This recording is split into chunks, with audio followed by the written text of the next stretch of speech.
지그치글러라고 하는 박사가 있었는데 뉴욕에 지하도를 걷다가 연필을 한 자루씩 연필을 한 1달러에 팔고 있는 거지를 만나게 됐습니다.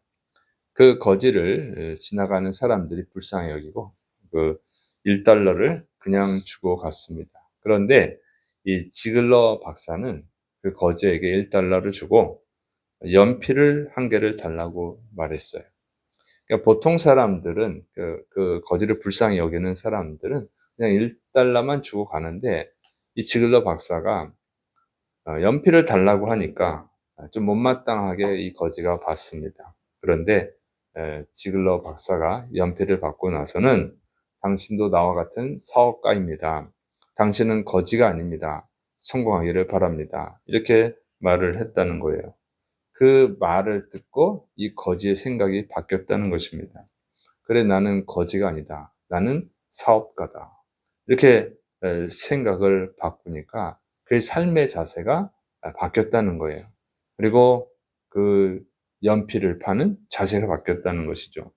그리고 그가 나중에 크게 성공하는 사업가가 되었다고 합니다. 자, 이 예화는요, 삶의 자세의 중요성을 가르쳐 줘요. 남의 도움을 받고 살려고 하면요, 성공할 수가 없어요. 남의 도움을 바라는 사람은 거지일 뿐입니다. 인생의 실패자인 것이죠. 그래서 남의 도움을 받으려고 하지 말고 남의 도움 없이 살려고 해야 돼요. 그리고 더 나아가서는 남을 도와주는 자가 되야 될 줄을 믿으시기 바랍니다. 요셉은요, 그 형들에게 미움을 받았습니다. 그래서 이 요셉의 형들이 요셉을 이집트의 노예로 팔아버렸어요. 정말 절망스러운 일이죠. 근데 불행은 거기서 끝나지 않았어요. 이 요셉이 누명을 쓰고 억울하게 감옥에 갇히게 됐습니다. 정말 이거는 불행의 연속입니다. 보통 사람은 이런 불행을 계속 만나면 좌절하고 또 인생을 포기하는 사람도 있어요. 그런데 요셉은 그렇게 좌절하거나 인생을 포기하지 않았습니다. 어느 날 이집트 왕의 관원장들, 술 맡은 관원장과 떡 맡은 관원장이 요셉이 갇혀 있는 그 감옥에, 요즘 말로 교도소죠. 교도소에 갇히게 됐습니다. 그리고 그 두 사람이 어느 날 꿈을 꾸게 됐어요. 그런데 그 꿈의 의미가 뭔지 몰라서 굉장히 근심하고 있었습니다. 그때 요셉이 말을 하죠. 창세기 40장 8절. 요셉이 그들에게 이르되 해석은 하나님께 있지 아니하니까 청하건대 내게 이르소서. 그 꿈은 하나님이 해석해 줄 수 있습니다. 저에게 말씀해 주세요. 이렇게 해서 이 요셉이 아주 자신만만하게 말을 하니까 그 두 관원장이 요셉에게 꿈 얘기를 하고 요셉이 그 꿈을 해석해 줬습니다. 기가 막히게 정말 그 해석대로 되었어요. 그리고 나서 이 술 맡은 관원장은 그 꿈대로 복직이 됐고 떡 맡은 관원장은 사형을 당하게 됐습니다. 그런데 이 술 맡은 관원장이 요셉이 꿈을 해석해 준 거 그걸 잊어버리고 있었어요. 그리고 한 2년 정도 지났을 때 이번에는 이집트 왕이 꿈을 꾸게 됩니다. 근데 그 꿈을 아무도 해석을 못 하는 거예요. 이집트의 뭐 학자들도 술사들도 아무도 해석을 못 해요. 그때 이 술 맡은 관원장이 요셉을 생각을 하고 요셉을 추천을 하게 됩니다. 그래서 요셉이 추천을 받아서 이집트 왕 앞에 서게 돼요. 이집트 왕 앞에서 요셉이 그 꿈을 완벽하게 해석을 합니다. 정말 하나님의 이름으로 완벽하게 해석을 해요. 그래서 이집트 왕이 이제 요셉을 이집트의 국무총리로 세우게 됐습니다. 그래서 그런 모든 문제가 해결이 됐어요. 자, 요셉이 이렇게 성공할 수 있었던 것은 남의 도움을 바라지 않고 남을 도와주는 자가 되었기 때문인 것이죠. 이렇게 그리스도인들은요, 남을 도와주는 자가 되어야 될 줄을 믿으시기 바랍니다. 남을 도와주는 것을 하나님이 기뻐하시고, 남을 도와줄 때 하나님이 영광을 받는 줄을 믿으시기를 축원합니다. 그러니까 그리스도인들이 자꾸 남의 도움을 바라고 남에게 도움받기를 바라고 남에게 도움을 받는 인생을 산다면 그는 하나님께 영광이 안 되잖아요. 그래서 하나님은 남을 돕는 그런 삶을 사는 사람을 복을 주십니다. 그런 사람을 쓰시는 거예요. 그래서 이 롯은요. 룻기에 나오는 롯은 시어머니 나오미를 돕죠. 그래서 그 나오미를 돕는 것 때문에 복을 받아서 이 베들레헴의 가장 큰 부자 이 보아스의 아내가 되는 그런 복을 받습니다. 또 수넴 여인은요. 엘리사 선지자를 돕죠. 그랬더니 아들이 없었는데 아주 늙은 나이에 아들을 낳는 그 복을 받았어요. 뭐 여러 가지 복을 많이 받았죠. 또 신약 성경 사도행전에 나오는 고넬료는 이제 남을 돕는 구제를 잘하죠. 그래서 또 하나님께서 그에게 환상을 보여주시고 이방인 최초로 성령님을 받는 복을 주시고 또 그 가족들, 친구들까지 다 그런 복을 받았습니다. 그래서 이렇게 하나님은 이게 남을 돕는 자들, 하나님의 영광을 나타낼 수 있잖아요. 그런 자들에게 복을 주십니다. 여러분, 그래서 여러분은 남을 돕는 자들이 되시를 축원합니다. 남의 도움을 바라고 사는 자가 되지 않기를 축원합니다.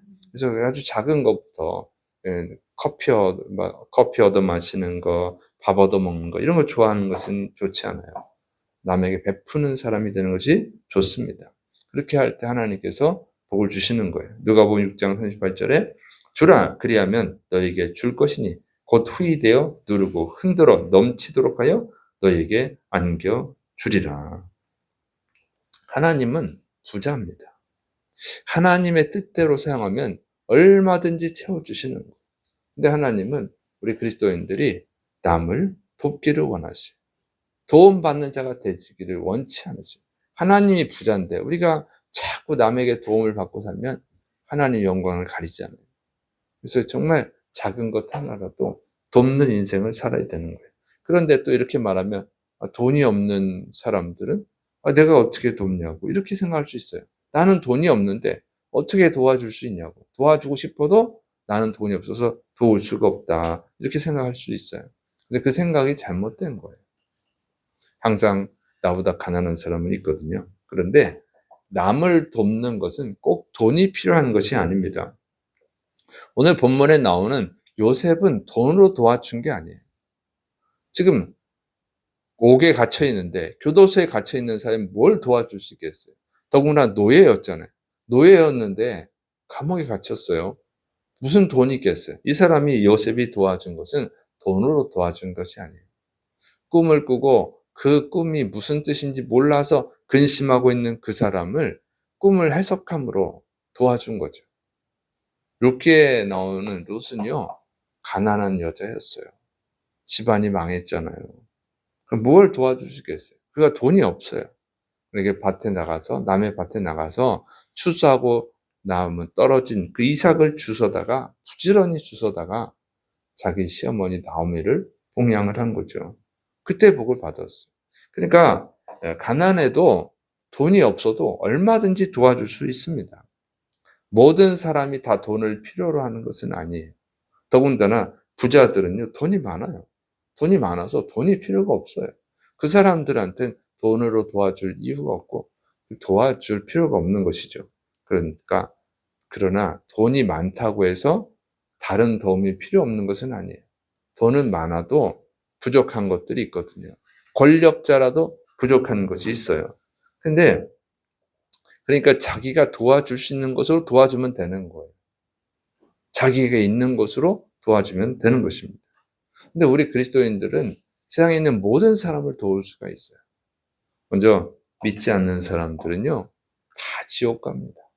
아무리 부자라 해도, 아무리 대통령이라 해도, 아무리 대단한 사람이라도, 인기의 스타라 할지라도 다 지옥 가요. 그들이 가장 불쌍한 사람들이죠. 지옥 가는 사람들이 가장 불쌍한 사람들이에요. 그들에게 도와주시는 최고의 도움은 뭡니까? 그들에게 복음을 전해서 예수님 믿고 구원받게 하는 것이죠. 그것이 최고의 도움이에요. 우리는 그걸 도와줄 수 있어요. 우리 그리스도인들은 복음을 갖고 있으니까. 그 복음을 전해서 도와줄 수 있습니다. 또 우리는 예수님을 믿는 사람도 도와줄 수 있어요. 모든 사람에게 기도가 필요하죠. 하나님의 은혜가 필요해요. 우리가 다른 사람을 위해서, 다른 성도들을 위해서 기도해 줄 수 있어요. 그것이 도와주는 것이죠. 그러니까 생각을 바꾸면 돼요. 생각을 바꿔서 난 누군가의 도움이 필요하다. 이거는 거지 같은 생각이에요. 나는 도와주시는 사람이다. 나는 하나님의 자녀다. 이런 마음을 가지고 생각을 바꿔서 돕는 인생을 살아가면 하나님께 복을 받으시고 또 사람들에게 인정받고 또 다른 영혼도 구원할 수 있고 귀하게 쓰임받는 인생이 될 줄을 믿으시를 축원합니다. 그래서 여러분 오늘부터 생각을 바꿔서 내가 누구를 도우는 자가 되어야겠다. 하나님의 영광을 위해서 또 다른 사람을 구원하기 위해서 돕는 자가 되어야겠다. 이런 마음을 가지고 내가 도울 수 있는 것이 뭔가, 내가 갖고 있는 것이 뭔가, 하나님이 나에게 주신 것이 무엇인가를 생각하고 그것으로 돕는 인생을 살고 하나님께 영광 들려서 정말 큰 복을 받는 자들이 되기를 축원합니다. 기도하겠습니다. 사랑이 많으신 하나님 아버지, 우리 하나님은 천지 만물을 창조하신 전능자시고 완전한 부자이십니다. 그 하나님이 우리 아버지가 되시오매 우리가 남을 돕고 하나님께 영광 돌리고 또 다른 사람의 생명을 살리는 아름다운 삶, 위대한 삶을 살아갈 수 있는 줄로 믿습니다. 주의 백성들이 오늘부터 이렇게 삶의 변화가 시작되게 하여 주옵소서. 하나님 영광받아 주옵소서. 주께서 이루심 있고 예수님의 이름으로 감사하며 기도드립니다. 아멘.